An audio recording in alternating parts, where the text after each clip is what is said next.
កម្រងទស្សនភាពនៃវីដេអូនេះថ្មីឲ្យចាស់តែម្ដងហើយកដាថ្ងៃត្រង់តែម្ដងបងប្អូនចាដែលខ្ញុំថតចាប់ពីចំណុចផ្សារកម្រងបូរីភពថ្មីកម្រង2ចានៅឯចំការដងចាពេលដែលខ្ញុំពីអ្នកចលិនចាញ៉ាំបាយហើយក៏ខ្ញុំចាកម្រងថាទៅខាងមុខក៏ប៉ុន្តែមិនដឹងថាទៅណាទេចាចេះតែជីទៅកដាថ្ងៃត្រង់លំហែកាយលេងពីអ្នកហ្នឹងបងប្អូនអើយចាកដាថ្ងៃត្រង់ម៉ោង12កន្លះពួកខ្ញុំពីរនាក់ខ្ញុំប្លែកពីគេហ្មងគេដើរលេង relax ពេលរាត្រីឬក៏កន្លែងណាដែល relax អីស្អាតទេសភាពហាងកាហ្វេអីណា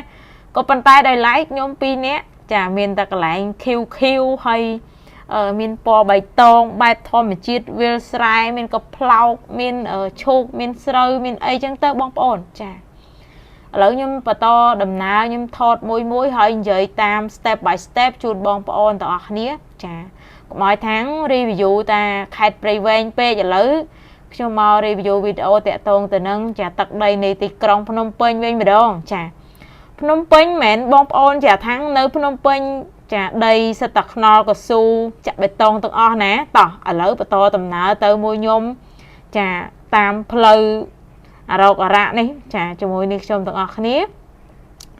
បន្ទាប់ពីខ្ញុំបានធ្វើដំណើរទៅមុខចាហើយក៏ទៅខាងមុខនោះក៏ផ្លូវទាល់ចា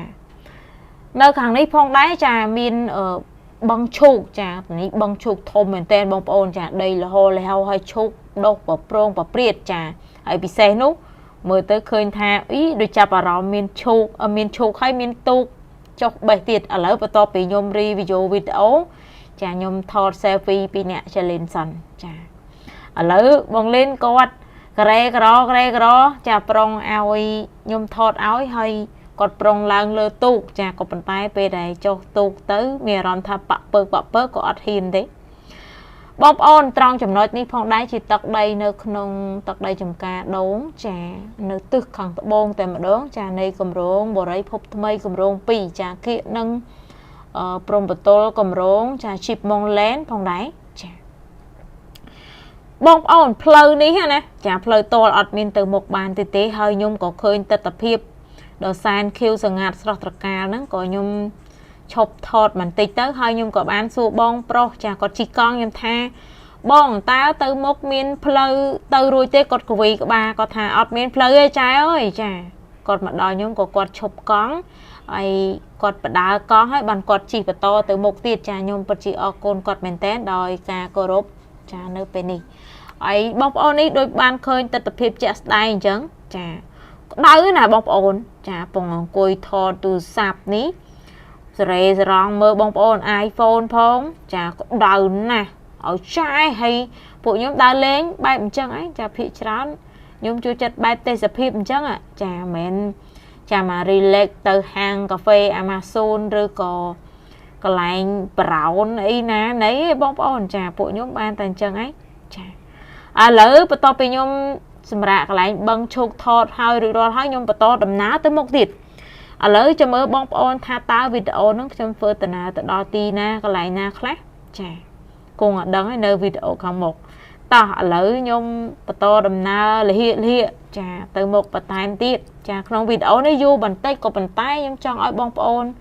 ឃើញពីទស្សនភាពចាខៀវសង្ងាត់ពណ៌បៃតងនៅឯរាជធានីភ្នំពេញខ្ញុំចានឹងបន្តដំណើរទៅខាងមុខទៀតចាផ្លូវនេះទៅតែចាក់គ្រោះទេចាដែលខ្ញុំកំពុងទៅណាទៅនឹងគឺតម្រង់ទៅកន្លែងបឹងឈូកដដែលហើយបងប្អូនឃើញផ្ទះថ្មវិឡាស្កឹមស្កៃចច្ច្រាងហ្នឹង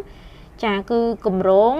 Chip Mongland ចាបងប្អូនជាច្រើនក្នុងរាប់ម៉ឺនរាប់ពាន់ខ្នងហ្មងនៅខាងលើនោះឥឡូវខ្ញុំមកដល់ចំណតមួយទៀតហើយបងប្អូនចាមកដល់នេះចាបងលេនគាត់ស្ពាយកុំព្យូទ័រផងអីផងគាត់ចុះមករងតាបេះផ្កាឈូកស្លឹកឈូកចឹងណាចាអឺលើមទៅឈូកនឹងបេះបានកាច់បានអីទេបងប្អូនអើយចាបានតាផ្កាមួយហើយស្លឹកមួយចាគាត់ប្រុងបេះផ្កាឈូកចឹងណាតែអត់មាននេះបេះនៅឆ្ងាយពីដៃពេកហើយនេះបងប្អូននងទៅនឹងបេះបានផ្កាមួយតើងហើយស្លឹកឈូកមួយចាបានតែប៉ុណ្ណឹងវា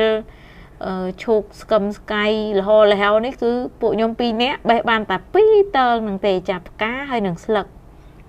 ឥឡូវពួកខ្ញុំបន្ទាប់ពីខ្ញុំ បេះឈូកស្លឹកឈូកផ្កាឈូកហើយខ្ញុំធ្វើតាណាតទៅមុខទៀតណាបងប្អូនចាំមើលថាខ្ញុំបន្តតាណាទៅដល់ទីណាឥឡូវនេះបងប្អូនខ្ញុំមកដល់កន្លែងកំណោសម្រាមហើយចាក់អើយដល់កំណោសម្រាមខ្ញុំកំពុងតែ react ហើយ review ថាតើបងប្អូនធ្លាប់ស្គាល់ទេនៅម្លុកខាងកំណោសម្រាមខណ្ឌដង្កោរាជធានីភ្នំពេញណាបងប្អូនខ្លះទៅក៏ធ្លាប់ស្គាល់បងប្អូនខ្លះទៅក៏មិនដែលស្គាល់ចាពេលខ្លះបងប្អូនឃើញតែពីចម្ងាយចាដែលឃើញចិត្តគៀកដូចខ្ញុំបានអញ្ជើញទៅណាម្លុកត្រង់អស់នេះពេលដែលភ្លៀងមកនេះពេលរដូវវស្សាសម្រាមជូរផ្អូមចាផ្អែមល្វីងជូរចត់អីគឺធំក្លិនមែនតើហ្មងចាហើយត្រង់ចំណុចគំនរសម្រាមនេះផងដែរបងប្អូនខ្លះខ្ញុំពីមុនខ្ញុំច្រឡំថាភ្នំតើបងប្អូនចាពេលដែលខ្ញុំមកភ្នំពេញដំបូងខ្ញុំជិះឆ្លងកាត់តាមបណ្ដោយផ្លូវ60ម៉ែត្រតោះឥឡូវបន្ទាប់ពីខ្ញុំបង្ហាញទីតាំងកន្លែងគំនរសម្រាមហើយខ្ញុំក៏បន្តដំណើរត្រឡប់មកវិញចាបន្ទាប់មកវិញហើយកន្លែងចិត្តនឹងសម្រាមហ្នឹងក៏គឺមានសាងសង់គម្រោងបុរីដែរបងប្អូនចាផ្ទះវិឡាកូនកាត់ផ្ទះល្វែងគឺនៅគៀកសម្រាមហ្នឹងហ្មងចាហើយខ្ញុំសួរថាបងផ្ទះគម្រោងនៅនឹងតម្លៃធូរថ្លៃជាងគេតម្លៃប្រហែលចាគាត់ថាអត់ដឹងទេទៅសួរនៅ head office ចុះចាហើយខ្ញុំថាអត់អីទេចឹងបងអរគុណខ្ញុំក៏បន្តដំណើរហ្នឹងឆ្ពោះទៅមុខទៀតក៏ប៉ុន្តែខ្ញុំគ្រាន់តែចង់ដឹងថាតើតម្លៃផ្ទះនៅម្ដុំហ្នឹងតម្លៃប្រហែលបើគាត់ធ្វើនៅគៀកសម្រាមចាហើយផ្ទះសាងសង់មិនទាន់ហើយដូចជាមាននៅច្រនល្វែងមែនតើបងប្អូនគៀកនេះណាចាហើយឥឡូវ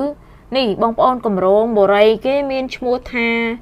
សាក់ឡែនបងប្អូនធ្លាប់ស្គាល់ធ្លាប់ឮទេចាគម្រោងសាក់ឡែនខ្ញុំអានថាសាក់ក្តីសាក់ក្តីឡែនអញ្ចឹងណាបងប្អូនក៏ប៉ុន្តែសាក់ឡែនទេគម្រោងនេះឥឡូវវីដេអូហ្នឹងចាមកដល់បានត្រឹមតែប៉ុណ្ណេះទេចាបងប្អូនអាច react ឬក៏ជួយ comment តិចមើលតើធ្លាប់ស្គាល់ទេនៅម្លុកអស់នេះចាអរគុណ